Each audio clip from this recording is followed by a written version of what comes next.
Sam Noakes, how are you, mate? I'm very good, thank you. Picked a good day to come down after the sparring. I hope I'm as chatty as I normally am. But look at these belts.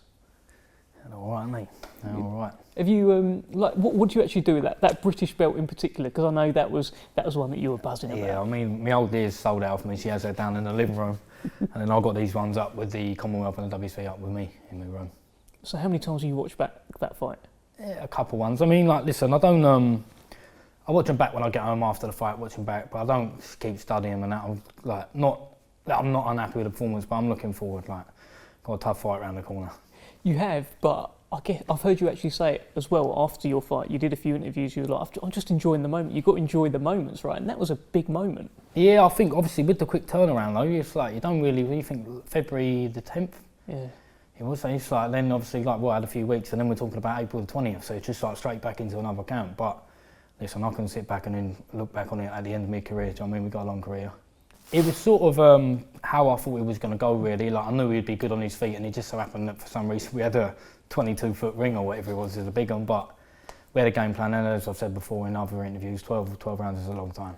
And that was the first time, actually, that at a press conference beforehand, you had someone who was giving it to you a little bit, and you were quite funny. You said you were going to pick him up, spin him about, and all sorts. Did you enjoy that? Yeah, you know, it's funny, yeah, because I ain't actually that quick off the cuff, but I was cleaning my teeth before the fight, yeah, and you know when you let your brain go away in your daydream, and then it was like, I thought he's going to say something about being big for the weight, and I thought, well, if he does, there's my trump card, and then obviously he said it, and I was like, yes, I've already got it planned in my head. But yeah, no, it was good. I mean, obviously that Kartik Kumar, he gave you a little bit of a pressure as well, didn't he? Yeah. Yeah, I remember because he got right in my face on the presser, and I thought, right, if he does it on the way, I'm just gonna throw him, yeah. But he didn't do it. But listen, that's gonna come anyway. I always try and keep it respectful anyway. Mm-hmm. Like, listen, we got enough time to punch holes in each other. Fight night, don't need to do it on the pressers. So you said your mum's nicked the belt off you then? Yeah, oh yeah, I don't argue with Big Shaz. If that's what she wants to do, she can do it. I'll just keep her happy. What about like you talk about your mum a lot, Shazza, you know, Big Sharon, but your dad as well, Big Johnny Noakes. Yeah, there's 3 Big Johns in boxing: Big John Fury, Big Johnny Fisher, and Big John Noakes. Was he the one that got you into it then? Nah, so my mum actually got me into it because I wouldn't say I was being in trouble, but you know, like just a typical young lad, innit? Do you know what I mean? Like boyish charm and all that. But yeah, Sean was doing it first, and she made me do it, and I never looked back. But I always remember when we were younger, like my old man would let me eat his hands and that, and I remember thinking, right, I'm gonna really hurt his hand here, try and hit him with a right hook, and then obviously that stopped pretty sharpish. I feel like we need more Big Johns. No, you don't. You don't. You think my mum's bad? You don't want Big John at all, mate. Tell me about this camp then. Listen, we'll talk about the fight coming up, but I can only go by like your Instagram and stuff, and it looks like you and Henry Turner are doing all sorts of like hard sparring, and it feels like you're coming along. Yeah, I mean, listen, like the good thing is I've never strayed away from hard training. Like, I actually enjoy doing it. Like, even if you took boxing away, I'd still be in the gym every week. And I mean, obviously, Henry's harder rounds than I would want, to be honest, mate. He's been looking real good this time. I'm excited to see him on the show as well and see how he does. But listen, we all train hard in the Ironbox gym. You don't get to where you want to be without training hard, and I think that's the easier bit for me. I'm a very motivated individual, so it's just success breeds success, isn't it? I mean, the gym's flying, obviously everyone's doing well, so yeah, looking forward to putting on the show in April, really. Well, let's talk about April then. Look, like you've referenced it a couple of times already. This is big. This is the European title against a guy who's, you know, he's very good, Yvan Mendy. Tell me your thoughts on this. He's a tough old fella, Dan. He's a tough old fella. No, listen, we know we're in for a long night. I know he's going to be very durable, but as he said, he ain't fought Sam Noakes yet. Like, we ain't seen him been hurt in any of his other fights. But listen, he's obviously been about a while. He's a veteran of the game. I think, listen, in the most respect, he's probably had his time, and I'm on the way up. So it's time to sort of get on the Sam Noakes hype. Do you know what I mean? Get on the Sam Noakes train. I'm going to get that European title, and then it puts me in a good position.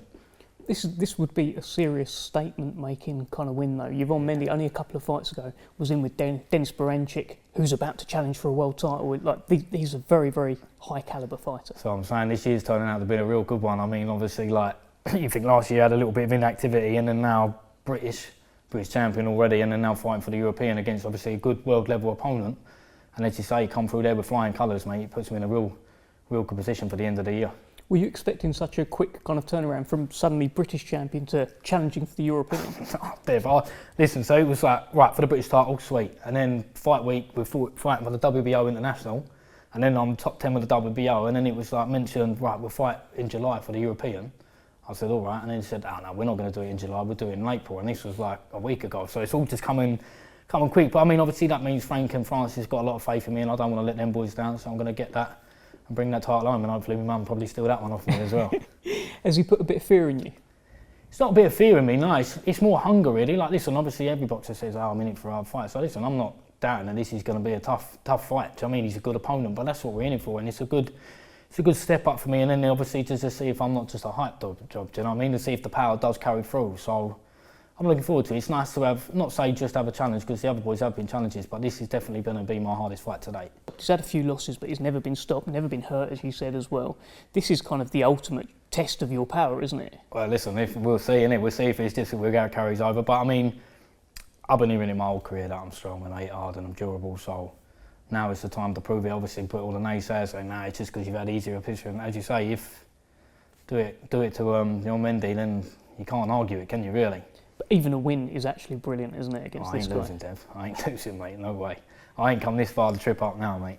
You ready for the 12 rounds if you need it? I'm ready for it. 100%. Anything different happening in camp for this one? No, I mean, listen, it's just another fight at the end of the day. I think obviously going in there's a bit more of a game plan, as in like obviously like I knew them other people would fold. Do you know what I'm saying? Like I knew like if I went out all gun ho, like they ain't going to be able to do 8 rounds with me. This guy's going to have to sort of go in a little bit more tactical because he's been there, he's seen it, he's probably had however many younger fighters go, right, I'm going to be the first to stop him. But we are ready for it. I mean, obviously Al's a brilliant coach. We've been working, as I said, I've had more harder rounds than I could count, so I'll put him in good stead for it. He won't give you nothing at the presser as well. I think I actually hosted the Dennis Barancic, Yvan Mendy presser before, like Fury and Chisora. They gave me absolutely nothing. So. Yeah, well, I think, listen, as you said, he's been about the game and he's probably a respectful fighter as well. Not everyone's all into the showbiz side of things. Like, personally, I'm not either, really. I'm just here to fight. Like, there's no need for me to start calling in or doing all that. The fight will sell anyway. You're probably interested in it, and we ain't even met, me and Yvan Mendy. It's a good fight. The records speak for themselves. It feels like this actually could be a hell of a year for you if everything goes right, Sam. Listen, I think, as you say, obviously I'm not looking past Mendy because it is going to be a good fight, good tough fight. But as you say, if you come in there passing flying colours, imagine being the first man to stop him, and then Barancic wins that world title, mate. It's all there for us really at the back end of the year. So, and obviously that's it. Your wildest daydream come through, but it could happen. It ain't far away. So I've just got to deal with Mendy in good fashion, get through that fight, and then see how he gets on in May. And then, I don't know, could be world champion by the end of the year, mate. Touch wood, fingers crossed. Yeah, tell me about Dennis Barancic against Navarrete then. Good fight. To be honest, I've not heard much of Navarrete. Because I ain't a die-hard boxing fan. I put my hand up, I'm not. But, you know, like, obviously, I've seen Barancic fight, comes forward, marches forward. So, like, as I've always said to you, I don't mind that. So you'll see that with Mendy, that I don't mind that style of fighting. So, listen, we're just seeing it. Obviously, that's just for another time. In your weight division, very recently, I guess 2 of your rivals, they locked horns. Mark Chamberlain, Gavin Gwynn out in Saudi Arabia. What did you think of that fight?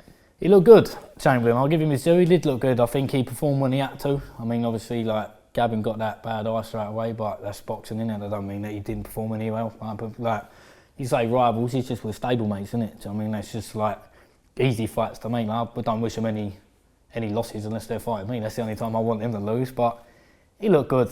He's flying, isn't he, on the Fury card as well? Like, fair play to him. Still a fight you want at some point, though, Listen, right? as I said, we're ready when that happens. I mean, listen, let him mould. The more money, the better. That's what we're in the business for at the end of the day. But listen, Frank will know when the right time to put that on is, and I'm sure as soon as he does, we'll sign that paper. Were you surprised at how that fight went?